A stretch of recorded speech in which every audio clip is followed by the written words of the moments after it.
جی بسم اللہ کریں. سر بندے اور اللہ کے درمیان جو ربط ہوتا ہے وہ عالم جو ہے، یعنی جو انسان کا ارادہ جب تمثال میں یعنی عملی شکل اختیار کر لیتا ہے تو وہ لوح دوم میں آ کے تو وہ بن جاتا ہے عالم جو. اس کی ذرا وضاحت فرما دیجیے. بڑی سمپل سی بات ہے، اس کو مثال سے سمجھ لیں. تحریر تو آپ کے سامنے ہے، اس کو بار بار پڑھیں. عالم جو میں کیا کہا کہ جب انسانی ارادے شامل ہو جاتے ہیں تو وہ لوح دوم بن جاتی ہے. اب اس کی مثال دیں. آپ نے کمپیوٹر پہ گیم کھیلی، ڈیزائنر نے اس میں سارے آپشن بنا دیے، درخت بھی بنا دیے، پہاڑ بھی بنا دیے، دریا بھی بنا دیے، کھیت کھلیان بھی بنا دیے، گھر بھی بنا دیا. آپ گیم کھیلنا شروع کرتے ہیں تو کیا کرتے ہیں؟ اب وہاں پہ سب کچھ دستیاب ہے، آپ کے آپشنز. گیم کھیلتے ہوئے کیا کرتے ہیں ہم؟ یہ موبائل پہ جو گیمیں کھیلتے ہیں کیا کرتے ہیں؟ آپ سلیکٹ کرتے ہیں، آپ اپنے ریسورسز کو یا ڈیولپ کرتے ہیں یا پرچیز کرتے ہیں، اور اس کے بعد آپ لکڑی اکٹھی کرتے ہیں، سونا اکٹھا کرتے ہیں، دھات اکٹھی کرتے ہیں، پتھر اکٹھے کرتے ہیں، اور وہاں سے کیا گھر بناتے ہیں، پھر کھیت بناتے ہیں، وہاں سے فصل لیتے ہیں. یہ ہوتی ہے نا گیمیں، کبھی کھیلی ہیں آپ نے؟ دیکھیں یہ مثال ہے، ٹھیک ہے. اب گیمر جو ہے یعنی پروگرامر جو ہے اس نے سارے آپشنز بنا دیے، آگے آپ کی چوائس دے دی. گیم آپ کے موبائل آپ کے ہاتھ میں ہے، ایپ آپ نے ڈاؤن لوڈ کر لیا. اب ایپ کا ڈاؤن لوڈ ہونا گویا بندے کا دنیا میں آنا ہے، اور وہ چوائسز یوز کر رہے ہیں. چوائسز یوز کرتے ہوئے یہ لوح دوم بن گیا. یہی عالم جو ہے جہاں انسانی ارادے شامل ہو گئے. میں آپ کو ایک اور مثال دے دیتا ہوں، ٹھیک ہے؟ آپ کہیں گے کہ یہ کتنی نان سیریس اس نے بات کی. نہیں، یہ بہت سیریس بات ہے. یہی کچھ اوپر کہیں ہو رہا ہے، اسی کا ریفلیکشن انسانی ذہن میں آیا. بجائے اس کے کہ وہ اس بات کو سمجھتے، انہوں نے اس کو کھیل کھلواڑ بنا دیا، لہو لہب بنا دیا. اللہ کے نظام کو سمجھنے کے بجائے ہمیں کھیل کھلواڑ میں لگا دیا، لہو لہب میں مبتلا کر دیا. ہاں یا نہیں؟ یہ قرآن کے الفاظ ہیں یا نہیں؟ کہ بھئی آپ لوگ تو لہو لہب میں پڑے ہوئے ہیں. کیا مطلب ہے؟ مطلب ہے کہ ہم اللہ کے پروگرام کو، اللہ کو پروگرامر سمجھ کے اس کے آپشنز کو نہیں کھیل رہے، ہم ایک انسانی ذہن کے بنائے ہوئے آپشنز میں کھو گئے. بھئی اسی طرح اب دیکھیں، آپ اس پروگرامر کی گیم کو سمجھ رہے ہیں، وہاں آپ اپنے آپشنز کو استعمال بھی کر رہے ہیں، لیکن حاصل وصول کے کچھ بھی نہیں. لیکن اگر آپ اللہ کے پروگرام کو سمجھ کے اللہ کو ایک بڑا پروگرامر مان لیں، اللہ بار بار کیا کہا جاتا ہے؟ اللہ نے ایک پروگرام ترتیب دیا. تو پروگرامر کون ہوا؟ اب اللہ نے جو پروگرام تشکیل دیا، ترتیب دیا، پہلے تشکیل دیا، اس کی ایک شکل بنائی، پھر اس کی ایک ارینجمنٹ رکھی. تشکیل یہ ہے کہ اللہ نے سوچا میں درخت بناؤں گا، اب اس کی تشکیل ہو گئی درخت کی. لیکن ترتیب کیا ہوئی کہ بیج سے اگے گا. اب یہ آ گیا لوح محفوظ یا لوح اول. اب انسانی ارادے نے کیا کام کیا کہ اس بیج کو آپ نے لان میں لگایا، یا بیج کو اپنے کھیت میں لگایا، یا آپ نے بیج کھا لیا. اب آپ ناریل خرید کے لائے، آپ نے لان میں لگا لیا، اپنے گھر کے باہر لگا لیا، آپ نے ناریل توڑ کے کھا لیا، یا آپ نے اب ایک قطع زمین پہ بہت سے ناریل لگا کے کاروبار شروع کر دیا. بتائیے یہ چوائسیز ہیں یا تبھی تو آپ کر رہے ہیں؟ اوپر کی دنیا میں چونکہ پروگرامر نے آپشنز سارے دستیاب کر دیے ہیں. جنت بھی ایک آپشن ہے، جہنم بھی ایک آپشن ہے، اور اللہ رب کریم کی نیابت بھی ایک آپشن ہے. آپ جنت کے چکر میں پڑ گئے تو جنت کہتی ہے لبیک، میں حاضر ہوں. آپ اللہ کے چکر میں پڑ گئے تو اللہ کہتا ہے ویلکم. کہ عالم جو سے کیا مراد ہے؟ دیکھیں نا، یہ ابھی تو شروعات ہے اس کتاب کی، اس میں اصطلاحات کا استعمال ہے. اصطلاحات جو ہیں وہ تصوف کی ٹیکنیکل ٹرمینالوجی ہے، جس کو حضور قلندر بابا اولیاء نے استری فرما دیا، آئرن آؤٹ کر دیا، اس کی سلبٹیں نکال دی ہیں. اب انہوں نے بات سمجھائی بالکل عام. ہم چونکہ ایکسپیکٹ کر رہے ہیں کوئی بہت بڑی بات. میں نے عرض کیا تھا کہ ہم یا تو چھوٹی چیز کو بہت بڑا دیکھتے ہیں، یعنی ہمارا ویژن مائکروسکوپک ہو جاتا ہے، یا ہم دور کی چیزوں کو قریب دیکھنے لگ جاتے ہیں، یعنی ٹیلیسکوپک ہو جاتے ہیں، دور پار کی باتوں پہ توجہ دے رہے ہیں. جو قریب کی باتیں انہیں اگنور کر بیٹھتے ہیں. دونوں باتیں غلط ہیں نا، مائکروسکوپک ہونا بھی اور ٹیلیسکوپک ہونا بھی. کیا کرنا ہے؟ پینورامک. پینوراما کہتے ہیں پوری بڑی اسکرین پہ تمام چیزیں ایک ساتھ دیکھنے کی مشق کرنا، اس کو کہتے ہیں مشاہدہ.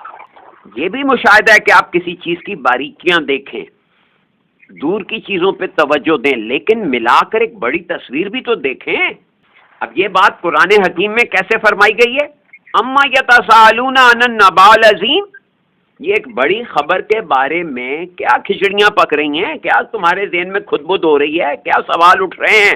اما یتساءلون، کیا پوچھ گچھ چل رہی ہے آپس میں بھی اور آپ کے اندر بھی. وہم فیہ مختلفون، اور آپ کے ذہن میں جو باتیں چل رہی ہیں وہ ڈفرینٹ ہیں.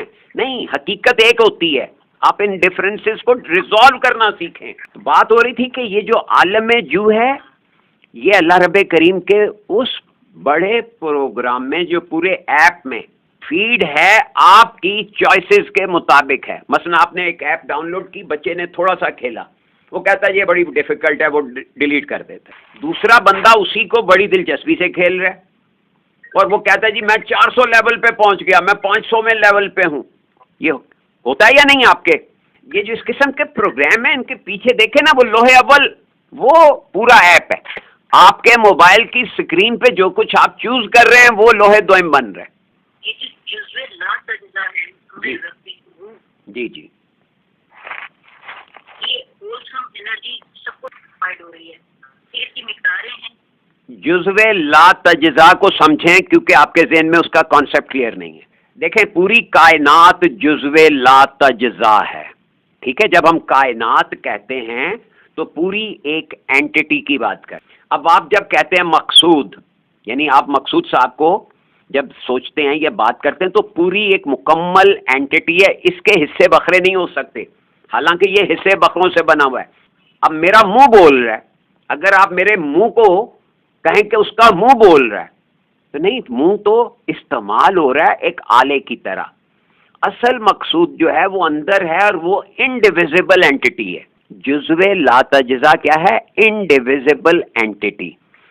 جب پہلی دفعہ انسانوں کو یہ بات سمجھ میں آئی تو انہوں نے کہا کہ مادہ جزوے لا تجزا ہے، تو انہوں نے اس کا نام رکھا ایٹم. لاطینی میں اے اسٹینڈ فار نو یا ناٹ یا ان. ٹم مینز ڈیویزیبل، انڈیویزیبل، تو اس کو ہم نے کہا ایٹم. اب آپ غور کریں، جب ایٹم کو توڑا جاتا ہے تو ایٹم باقی رہتا ہے؟ نہیں، وہ پارٹیکلز بن جاتے ہیں. کیا؟ الیکٹران، پروٹون اور نیوٹرون. ایٹم کو جزوے لا تجزا کہا ہے. یہ حضور قلندر بابا اولیاء نے توجہ دلائی کہ اس نے صرف مادے کے ایک ذرے کو جزوے لا تجزا دیکھا، یہاں پوری کائنات جزوے لا تجزا ہے. میں نے مثال دی کہ آپ ایک بندے کو دیکھتے ہیں، اب ہاتھی کی سونڈ کاٹ دیں تو سونڈ اپنی جگہ ایک جزوے لا تجزا ہے، لیکن ہاتھی سونڈ کے بغیر جو ہی سونڈ کٹی ہاتھی رہے گا وہ. اسی طرح اگر کسی بندے کا ہاتھ کٹ جائے تو کیا وہ بندہ تقسیم ہو گیا؟ جواب ہے نہیں. اب ہاتھ بذات خود ایک اینٹی ہے. اب آپ کا سر ایک اینٹی ہے. اگر آپ سر کو توڑیں گے تو اندر سے کھوپڑی نکلے گی، مغز نکلے گا، رگیں نکلیں گی، گرے میٹر نکلے گا، وائٹ میٹر نکلے گا، نیورونز کا انبار نکلے گا. اسی کے اندر دخان ہے. یہ جو ذہن میں اگر کبھی آپ نے بکرے کی کھوپڑی کھولی ہو تو وہ مغز کے اوپر ایک خاکستری یا ایک سیاہی مائل جھلی سی ہوتی ہے، یہ ہے دخان. کاربن کا اصل نیٹ یہاں پہ سجا ہوا ہے جس میں سارا آپ کا اسٹرکچر فٹ ہے. جی سر آگے. اچھا، یہ جو دکان آپ نے کہا کہ یہ جو گرے میٹر نظر آتا ہے، اس پہ جھلی سی جو نظر آتی ہے، جی نظر نہیں آتا. جی یہ اس کی سالیڈیفیکیشن ہے نا، کاربن پارٹیکل جمع ہو جاتے ہیں نا. گرے میٹر کیوں کہتے ہیں؟ وائٹ میٹر ہوتا ہے جانوروں میں، انسان کے بھیجے میں مغز میں دماغ جو ہے یہ گرے میٹر ہے. کیا مطلب؟ اس میں کاربن پارٹیکل زیادہ ہیں اس لیے گرے میٹر کہلاتا ہے. نہیں، میں عرض کر رہا ہوں کہ دخان سے ساری چیزیں تخلیق ہوئی ہیں. قرآن کیا کہتا ہے کہ دخان سے زمین اور آسمان بنے. آپ کیا ہیں؟ آپ زمینی مخلوق ہونے کے ناطے اسی دخان سے بنے ہیں یا نہیں؟ میں نے آپ کو آپ کے جسم میں دخان کی موجودگی کی طرف متوجہ کیا. کیا کاربن کا نیٹ. کس نے کہا؟ حضور کلندر بابول. اور مرشد کریم نے مجھے بتایا کہ یہ کاربن کا نیٹ جو ہے انسان کے دماغ میں، کھوپڑی میں، یہ تالو جو ہے اوپر، سب سے اوپر سر کے، اس کے نیچے جو جھلی ہے وہ ذرا کیا ہوتی ہے؟ سلیٹی سے رنگ کی ہوتی ہے، اس میں سیاہی ہوتی ہے. وہ سیاہی کہاں سے آئی؟ تو حضور مرشد کریم نے بتایا کہ یہ کاربن پارٹیکلز کی وجہ سے یہ گرے میٹر. یعنی ہم دیکھیں نا، ایک بات کو سائنٹیفک طریقے سے سمجھنا چاہتے ہیں نا، تو انہوں نے سائنٹیفک طریقے سے مشاہدہ جو ہے سائنسدانوں کا، آپ نے گریز اناٹومی کتاب ہے، MBBS میں پڑھائی جاتی ہے. اگر آپ اس میں دیکھیں تو دماغ کو وہ گرے میٹر 90% کہتے ہیں انسانی بھیجے میں گرے میٹر ہے، باقی جو اسپائنل کارڈ ہے یہ وائٹ میٹر ہے. حیوانات میں بھی وائٹ میٹر ہوتا ہے، وہاں گرے میٹر نہیں ہے. یعنی غور و فکر کی صلاحیتیں اس گرے میٹر کی وجہ سے. دیکھیں انسان اور انسان کی دنیا جو ہے یہ کاربن کے کمپاؤنڈز کا نام ہے، ٹھیک ہے. کاربن کے کمپاؤنڈ میں سب سے بڑا کمپاؤنڈ ہے کاربوہائیڈریٹ. کاربن اور پانی ملتے ہیں، کاربن ڈائی آکسائڈ اور پانی ملتے ہیں تو کاربوہائیڈریٹ یعنی نشاستہ بنتا ہے، مٹھاس. اسی کو تاج الدین بابولیہ نے مٹھاس کہا ہے. اس کو فردر واضح کیا حضور کلندر بابولیہ نے کہ مٹھاس سے کیا مراد ہے. انہوں نے کہا کاربن کا ایک نیٹ ہے. اب میں نے جب اس پہ غور کیا تو میں نے اخذ کیا کہ یہ کاربن کے نیٹ سے کاربوہائیڈریٹ بنا، اور سالٹ سے مراد ہے ایبسینس آف کاربن. یعنی آپ سوڈیم کلورائڈ کہتے ہیں، سوڈیم میں کیا ہوا؟ سوڈیم اور کلورین ہوا، اس میں کاربن نہیں ہے. تو سالٹس دیکھیں، سالٹ کیا کہا؟ دیکھیں نا، ایک نیٹ ورک بنا جاتا ہے تاروں سے. تاریں سنگولر ہیں، جہاں وہ ڈبل ہو جاتی ہیں، ناٹ لگ جاتی ہے، وہ کمپاؤنڈ ہو گیا. اب وہ تاریں جس مٹیریل سے بنی ہے، میں نے مثال ایک عرض کی تھی، ذرا اس پہ توجہ دیں. آپ کپاس لیتے ہیں، روئی. اب روئی کے ریشے جو ہیں وہ نسمہ مطلق ہیں. کیا ہیں؟ نسمہ مطلق، یعنی ایبسولوٹ فارم ہے وہ. اب جب آپ روئی کو آپ بنتے ہیں یعنی کاتتے ہیں، اس کو کاتنا کہتے ہیں، یعنی اس کو لپیٹتے ہیں تو دھاگا بنتا ہے. اب دھاگا جو ہے یہ نسمہ مفرد ہے، دھاگے سے آپ تانا بنتے ہیں. تانا یعنی سنگولر، یہ سنگولر فارم ہو گئی، ویوز کی سنگولر فارم ہو گئی.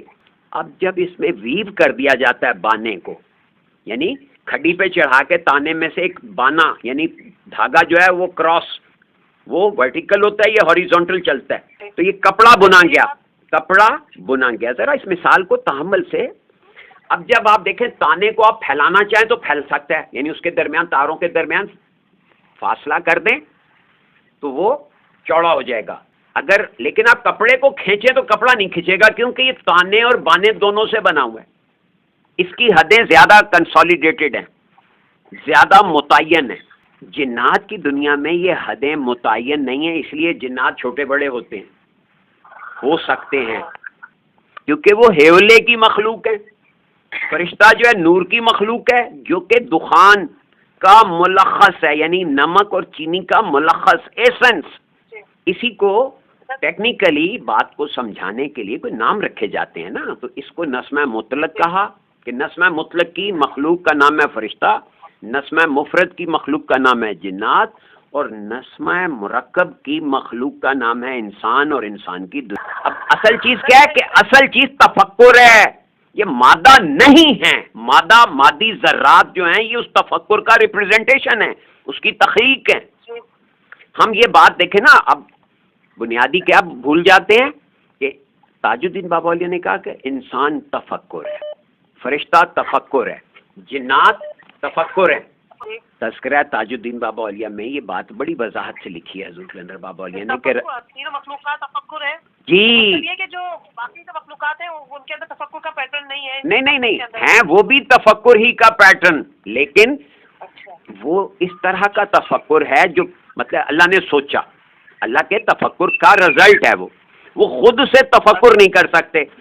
خود سے تفکر جو ہے وہ 3 مخلوقات کو عطا ہوا ہے. مطلب کریٹ نہیں کر سکتے، ایجاد نہیں کر سکتے، سوچ نہیں سکتے، کریشن وغیرہ بعد کی بات ہے. ٹھیک ہے، دیکھیں فرشتے بھی کریٹ نہیں کرتے لیکن وہ بھی تفکر ہے. اللہ کی تخلیق سب تفکر، سوچ کا پیٹرن ہے. تفکر کا ایک پیٹرن جو ہے وہ ہے فرشتہ. تفکر کا دوسرا پیٹرن ہے اب دیکھیں نا، ہم اگر اس کی کیمسٹری میں پڑھ گئے تو مادی اسٹرکچر کو بحث کر رہے ہیں، یہ سائنسدانوں کی اپروچ ہے۔ انبیاء کرام کی اپروچ یہ ہے کہ وہ اس مادی ذرات کے پیچھے کام کرنے والے تفکر کو سمجھتے ہیں اور جانتے ہیں، اور وہ بتا رہے ہیں کہ آپ یہاں سریے تک رہیں گے تو بات ادھوری رہے گی، وہ پیچھے جس نے مکان بنانے کا سوچا، وہ جس نے نقشہ بنایا، آپ ذرا اور گہرائی میں سوچیں گے نا۔ یہ مادی زون میں درست ہے، یہ مادی زون میں بالکل درست ہے، لیکن بات ہو رہی ہے مادی زون سے، کیونکہ مادی زون کو امپورٹنس نہیں، ظاہر ہے نوزائیدہ بچہ جو ہوتا ہے وہ نوخیز کلی ہوتی ہے، اب آپ کہیں نوخیز کلی جو ہے وہ بڑی نازک سی ہوتی ہے اور تو پھول بنتی ہے، تو پھر وہ اس پہ مطلب ہے، یہ بات کو دیکھیں نا، درجے ہیں اس کی تخلیق کے مراحل ہیں، وہ گرو کر رہا ہوتا ہے۔ میں نے عرض کیا کہ گروتھ کے مراحل، آپ نے جو کہا کہ فیڈنگ ہو رہی ہوتی ہے بالکل درست ہے، لیکن الفاظ کا چناؤ ہے نا، آپ نے کہا فیڈنگ ہو رہی ہے، میں نے کہا نہیں گروتھ ہو رہی ہے، بات ایک ہی ہے، آپ بھی درست کہہ رہے ہیں۔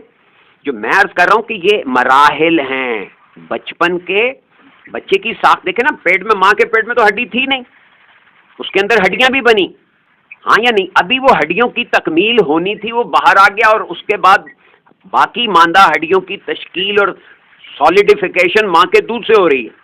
تو میں نے کیا عرض کیا؟ گروتھ کے مراحل ہیں۔ اب آپ کا ذہن چونکہ دیکھیں، میں عرض کرتا ہوں، میری عرض سنیں، جب وہ ایٹم ٹوٹ گیا تو کیا آپ اسے ایٹم کہہ رہے ہیں؟ نہیں، وہ ایٹم نہیں رہا، نہیں وہ نہیں رہا، اب وہ الیکٹران بن گیا، پروٹون بن گیا، نیوٹرون بن گیا، کوارکس بن گیا۔ غور کریں، میں عرض کرتا ہوں کہ ہر چیز کمپوننٹ سے بنی ہے۔ اب ٹی وی ہے، جب ہم ٹی وی کہتے ہیں تو ٹی وی ایک جزو لا تجزا ہے۔ میں جو بات جو حضور کلندر بابا اولیاء نے کہی ہے اور جو میں سمجھا ہوں، میں آپ سے وہ ٹپ شیئر کر رہا ہوں کہ بات کو دیکھیں، ہمیں یہ الہامی تحریر ہے، اپنے شعور سے نکل کر سمجھنا ہوگا۔ پہلا قانون، یہ الہامی تحریر ہے، شعوری نظام سے آپ اسے نہیں سمجھ سکتے۔ اس کا واحد طریقہ کیا ہے کہ آپ اس کو ریپیٹ کرتے رہیں ذہن میں، وہ خود گائیڈ کریں گے۔ اب جب جزو لا تجزا کی آپ تکرار کریں گے تو میں نے کیا کہا؟ پوری کائنات جزو لا تجزا کہا انہوں نے۔ اب کائنات میں تو لاشمار اجزاء ہیں۔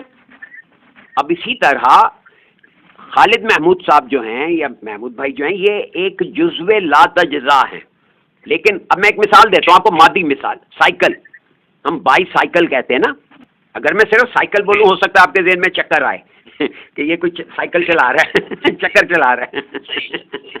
اب بائی سائیکل کا جس کے دو پہیے ہوں، اب غور کریں تو بائی سائیکل ایک اینٹی ہے۔ سوچنے والے کے ذہن میں ایک مکمل چیز آئی تھی، اس نے اس میں پیڈل بھی لگائے، ہینڈل بھی لگایا، پہیے بھی لگائے، چمٹا بھی لگایا، چین بھی لگایا، غراری بھی بنائی، کیریئر بھی لگایا، سیٹ بھی بنائی۔ یہ کیا ہیں؟ جزو لا تجزا ہے۔ کون؟ سائیکل۔ اگر آپ اس کے ٹکڑے کریں گے تو اب سیٹ کو سیٹ کہیں گے کہ سائیکل کہیں گے؟ بائی سائیکل کا ہینڈل جو ہے وہ بائی سائیکل کا جز تو ہے، جب اس میں مرج ہو گیا تو وہ بائی سائیکل کہلا رہا ہے، لیکن جب وہ صرف آپ ہینڈل کو پکڑیں گے تو اب ہینڈل جزو لا تجزا ہو گیا کہ جناب میں ایک نقطہ روشنی کی صورت میں ہوں۔ اب آپ نقطہ روشنی کیا ہے؟ جزو لا تجزا ہے، اس کا ڈسپلے آگے کمپوننٹس اور مختلف چیزوں سے، روشنیوں سے، رنگوں سے، احساسات سے، تصورات سے مزین ہے، اور ہر چیز اپنی جگہ جزو لا تجزا ہے کہ داخلی حصے میں، اگنور ہو گیا نا یہ جملہ، کیا کہا؟ داخلی حصے میں، یہ صفحہ نمبر 24، داخلی حصے میں ہر چیز جزو لا تجزا کی حیثیت رکھتی ہے۔ اس جملے کو مارک کریں۔ اب دیکھیں لفظ کیا آیا، ہم خارج میں ڈھونڈ رہے ہیں نا، تو یہاں سے بنیادی غلطی کیا کر رہے ہیں؟ پیچھے کیا چل رہا ہے؟ انسان کی ذات دو حصوں میں مشتمل ہے، دو حصوں پر مشتمل ہے انسانی ذات، ایک حصہ داخلی ہے اور دوسرا حصہ خارجی ہے۔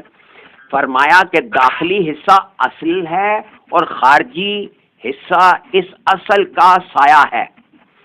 داخلی حصہ وحدت کی حیثیت رکھتا ہے۔ اب دیکھیں، سمجھیں ان کی بات کو کہ وہ داخلی حصے کو وحدت قرار دے رہے ہیں اور اسی کو جزو لا تجزا کہہ رہے ہیں۔ خارجی حصہ کثرت کی، کیا کہا کہ داخلی حصہ اصل ہے، یعنی ہر چیز کی اصل جو ہے وہ جزو لا تجزا ہے۔ ہمارا شعور کیا کھلواڑ کرتا ہے؟ وہ ایک ٹکڑے کو پکڑتا ہے اور باقی ٹکڑوں کو نظر انداز کرتا ہے. کیا فرمایا مکتوب گرامی میں حضور کلندر بابا اولیاء نے انسان کے اس ایٹیچیوڈ کو؟ کہ لوح محفوظ سے آنے والی اطلاعات میں سے 1000 میں سے 999 رد کرتا ہے، اور ایک کو توڑ کر مروڑ کر اور مسخ کر کے اپنے ذہن میں سجا لیتا ہے، اور اس کا سانچہ فکر بن جاتا ہے. اس کو وہ کہتا ہے یہ ہے میرا مشاہدہ، یہ ہے میرا تجربہ، اور پھر کہتا ہے اس نے خود کو بنوا بنایا ہوا ہے. یہ الفاظ یاد آ گئے؟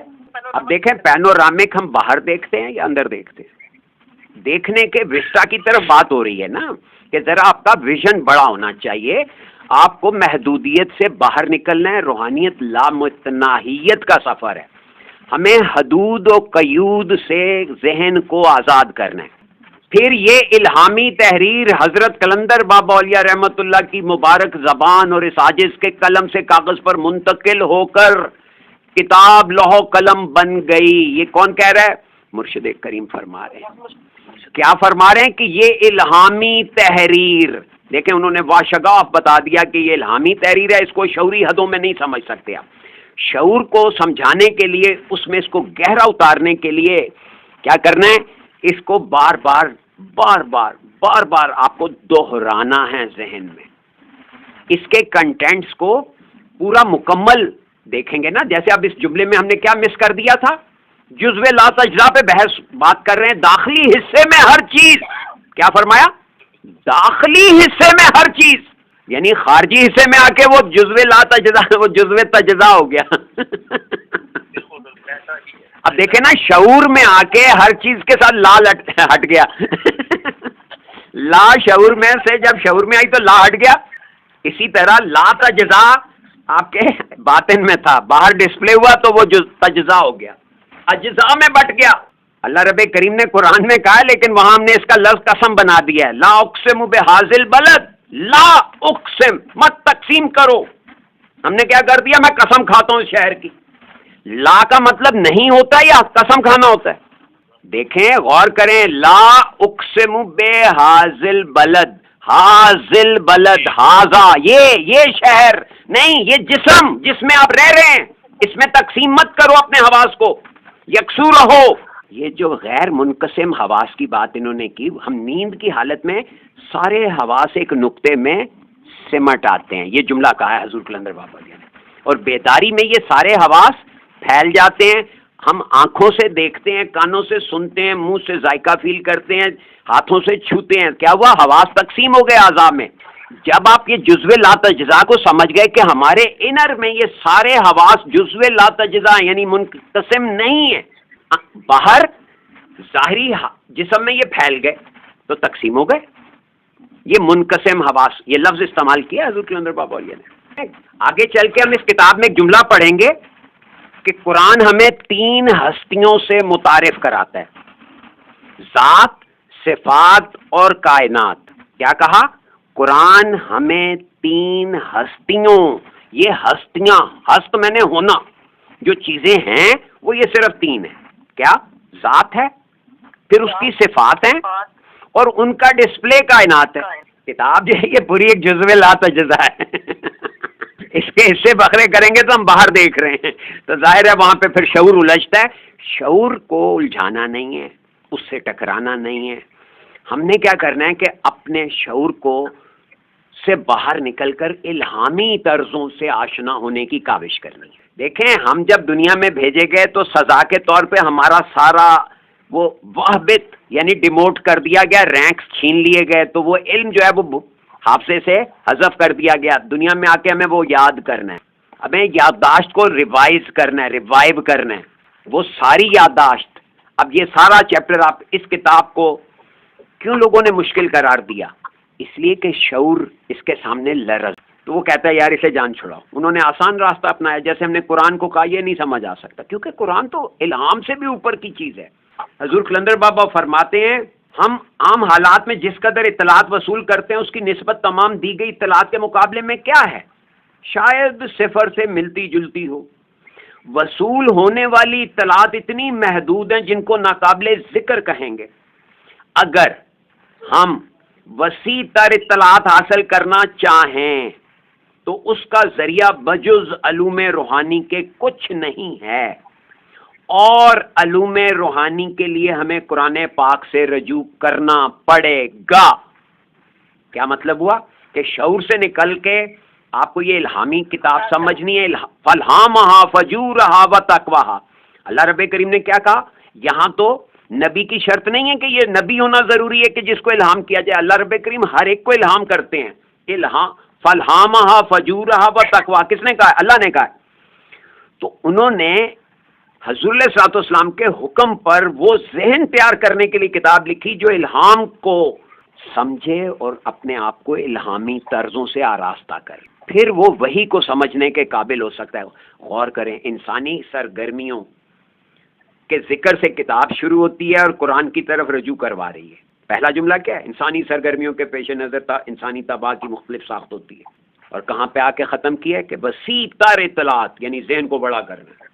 کتنا بڑا کرنا ہے کہ 999 کو رد کر کے جو ایک کو توڑتے مروڑتے اور مسخ کرتے ہیں، کم از کم آپ اس سے باز آ جائیں۔ یعنی اطلاع کو توڑنا، پھر مروڑنا، پھر مسخ کرنا، 3 لفظ استعمال کیے انہوں نے۔ جی تو یہ وحدت تو نہ رہی نا، کیونکہ وحدت کہاں ہے؟ اندر میں یہ وحدت ہے، اندر دیکھنا ہی وحدت ہے۔ صاف لکھا ہے کہ وحدت کیا ہے؟ باطن میں دیکھنا وحدت ہے، باہر دیکھنا، خارج میں دیکھنا کثرت ہے۔ خوش رہیے، اللہ آپ کو خوش رکھے۔